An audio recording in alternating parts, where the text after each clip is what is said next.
नमस्कार विद्यार्थी मित्रांनो, आज आपण बघणार आहोत 28 मे 2026 चे चालू घडामोडीतले टॉप 10 महत्त्वाचे प्रश्न। आणि आजचा आपला पहिला प्रश्न आहे, राज्यसभेच्या कमिटी ऑन पेटिशन्सच्या अध्यक्षपदी कोणाची नियुक्ती करण्यात आली आहे? योग्य उत्तर आहे पर्याय क्रमांक बी, राघव चड्ढा। राज्यसभेचे अध्यक्ष राघव चड्ढा यांची 23 मे 2026 रोजी राज्यसभेच्या कमिटी ऑन पेटिशन्सच्या अध्यक्षपदी नियुक्ती करण्यात आली। ही नियुक्ती 20 मे 2026 पासून प्रभावी झाली। राज्यसभेचे सभापती CP राधाकृष्णन यांनी समितीची पुनर्रचना केल्यानंतर ही नियुक्ती केली। प्रश्न दुसरा, आशियाई क्रीडा स्पर्धा 2026च्या निवड चाचण्यांमध्ये सहभागी होण्याची परवानगी कोणाला देण्यात आली आहे? योग्य उत्तर आहे पर्याय क्रमांक सी, विनेश फोगाट। 22 मे 2026 रोजी दिल्ली हायकोर्टने ऑलिम्पियन कुस्तीपटू विनेश फोगाट यांना आशियाई क्रीडा स्पर्धा 2026च्या निवड चाचण्यांमध्ये सहभागी होण्याची परवानगी दिली आहे। या निवड चाचण्या 30 आणि 31 मे 2026 रोजी आयोजित करण्यात येणार आहेत। हा वाद रेसलिंग फेडरेशन ऑफ इंडियाने जारी केलेल्या पात्रता नियमांशी संबंधित होता। प्रश्न तिसरा, भारतातील सर्वात वेगवान धावपटू म्हणून नवा विक्रम कोणी प्रस्थापित केला? प्रश्न क्रमांक 3चं योग्य उत्तर आहे पर्याय क्रमांक बी, गुरिंदरवीर सिंग। भारतीय धावपटू गुरिंदरवीर सिंग याने पुरुषांच्या 100 मीटर स्पर्धेत 10.9 सेकंदाचा वेळ नोंदवत नवा इतिहास रचला। झारखंडमधील रांची येथे आयोजित फेडरेशन कप स्पर्धेत त्यांनी ही कामगिरी केली। या विक्रमासह गुरिंदरवीर सिंग भारतातील सर्वात वेगवान धावपटू ठरले आहेत। 10 सेकंदाच्या जवळ पोहोचणारे ते पहिले भारतीय खेळाडू बनले आहेत। पुढला प्रश्न, ICICI बँकेच्या मुख्य कार्यकारी अधिकारी CEO पदावर कोणाची पुनर्नियुक्ती करण्यात आली आहे? योग्य उत्तर आहे पर्याय क्रमांक B, Sandeep Bakshi. Reserve Bank of इंडियाने संदीप बक्षी यांच्या ICICI बँकच्या मुख्य कार्यकारी अधिकारी पदावरील पुनर्नियुक्तीस मंजुरी दिली आहे। त्यांचा कार्यकाळ ऑक्टोबर 2028 पर्यंत वाढविण्यात आला आहे। संदीप बक्षी 2018 पासून ICICI बँकचे नेतृत्व करत आहेत। या निर्णयामुळे भारतातील दुसऱ्या क्रमांकाच्या खाजगी बँकेत नेतृत्वाची सातत्यता कायम राहणार आहे।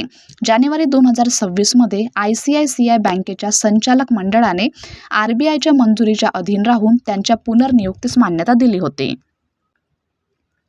प्रश्न 5वा, अमेरिकेच्या फेडरल रिझर्व्हचे नवे अध्यक्ष म्हणून कोणी शपथ घेतली आहे? योग्य उत्तर आहे पर्याय क्रमांक बी, केविन वॉर्श।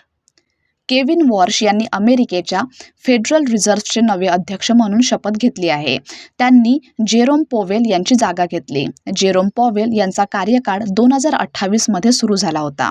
वाढती महागाई, केंद्रीय बँकेच्या स्वायत्तेवरील राजकीय दबाव आणि व्याजदर धोरणाबाबतची अनिश्चितता अशा परिस्थितीत केविन वॉर्श यांनी पदभार स्वीकारला आहे। पुढला प्रश्न, अलीकडे देशांतर्गत क्रिकेट आणि IPL मधून निवृत्ती जाहीर करणारे माजी भारतीय अष्टपैलू खेळाडू कोण आहेत? योग्य उत्तर आहे पर्याय क्रमांक बी, विजय शंकर। माजी भारतीय अष्टपैलू क्रिकेटपटू विजय शंकर यांनी देशांतर्गत क्रिकेट आणि इंडियन प्रीमियर लीगमधून निवृत्ती जाहीर केली आहे। या निर्णयामुळे ते आता परदेशी फ्रँचायझी क्रिकेट लीगमध्ये खेळण्यासाठी पात्र ठरले आहेत। त्यांच्या नेतृत्वाखाली तमिळनाडूचे विजय हजारे ट्रॉफी, देवधर ट्रॉफी आणि सय्यद मुश्ताक अली ट्रॉफी जिंकली। निवृत्तीपूर्वी त्यांनी 2025-26 हंगामात त्रिपुरा संघाकडून खेळण्याचा निर्णय घेतला होता। रणजी ट्रॉफीमध्ये गुजरात विरुद्ध नाबाद 151 धावांची खेळी करून त्यांनी आपल्या देशांतर्गत कारकिर्दीचा शेवट केला। या कामगिरीसाठी त्यांना प्लेयर ऑफ द मॅच पुरस्कार सुद्धा प्रदान करण्यात आला होता। प्रश्न 7वा आहे, गायकी अंगशैली विकसित करणाऱ्या कोणत्या व्हायोलिन वादकांना पद्मविभूषण पुरस्कार जाहीर झाला आहे? योग्य उत्तर आहे पर्याय क्रमांक बी, N राजम। हिंदुस्थानी शास्त्रीय संगीताशी संबंधित प्रसिद्ध व्हायोलिन वादक N राजम यांना भारताचा दुसऱ्या क्रमांकाचा सर्वोच्च नागरी सन्मान पद्मविभूषण जाहीर करण्यात आला आहे। हा पुरस्कार भारताचे राष्ट्रपती राष्ट्रपती भवन येथे प्रदान करतात। पद्म पुरस्कारांची घोषणा दरवर्षी प्रजासत्ताक दिनाच्या पूर्वसंध्येला केली जाते। पद्म पुरस्कार हे भारत सरकारचे नागरी सन्मान आहेत। पद्म पुरस्कारांच्या श्रेणीत 3 सन्मान आहेत, ज्यामध्ये पहिल्या क्रमांकावर आहे पद्मश्री, दुसऱ्या क्रमांकावर आहे पद्मभूषण आणि तिसऱ्या क्रमांकावर आहे पद्मविभूषण। प्रश्न 8वा, भारत युरोप मुक्त व्यापार करारांवरील परिषद कोणत्या दोन संस्थांनी संयुक्तपणे आयोजित केली होती? योग्य उत्तर आहे पर्याय क्रमांक बी, CTIL आणि FICCI. CTIL centre for trade and investment law आणि FICCI म्हणजेच federation of Indian chambers of commerce and industry यांनी नवी दिल्ली येथे भारत युरोप पुढील पिढीच्या मुक्त व्यापार करारांवर परिषद आयोजित केली. भारत युरोपियन युनियन मुक्त व्यापार करारामुळे भारताच्या 99.5% निर्यातीला प्राधान्य शुल्क सवलत मिळू शकते. प्रश्न 9 आहे, आफ्रिका दिन दरवर्षी कधी साजरा केला जातो? योग्य उत्तर आहे पर्याय क्रमांक बी, 25 मे रोजी. 1963 मध्ये ऑर्गनायझेशन ऑफ आफ्रिकन युनिटी स्थापनेच्या स्मरणार्थ हा दिवस पाळला जातो. हा दिवस आफ्रिकन एकता, वसाहतवाद मुक्ती आणि खंडीय सहकार्य यांना प्रोत्साहन देण्यासाठी साजरा केला जातो. 2026ची थीम लक्षात ठेवायची आहे तुम्हाला, जी आहे 63 years of unity, integration and development, let's celebrate together.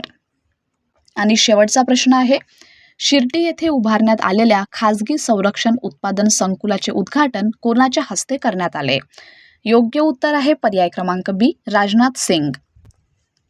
Rajnath Singh यांनी महाराष्ट्रातील शिर्डी येथे खाजगी संरक्षण उत्पादन संकुलाचे उद्घाटन केले. यावेळी भारताच्या पहिल्या 300 किलोमीटर क्षमतेच्या सूर्यास्त्र युनिव्हर्सल रॉकेट लॉन्चिंग सिस्टीमला हिरवा झेंडा दाखविण्यात आला. NIBE लिमिटेडचे हे संकुल तोफखाना, क्षेपणास्त्र, अंतराळ आणि स्वायत्त संरक्षण प्रणाली विकसित करण्यावर लक्ष केंद्रित करणार आहे. संरक्षण क्षेत्रातील आत्मनिर्भरता वाढविण्यासाठी क्षेपणास्त्र संकुल, TNT आणि RDX प्रकल्प तंत्रज्ञानाचेही अनावरण करण्यात आले आहे.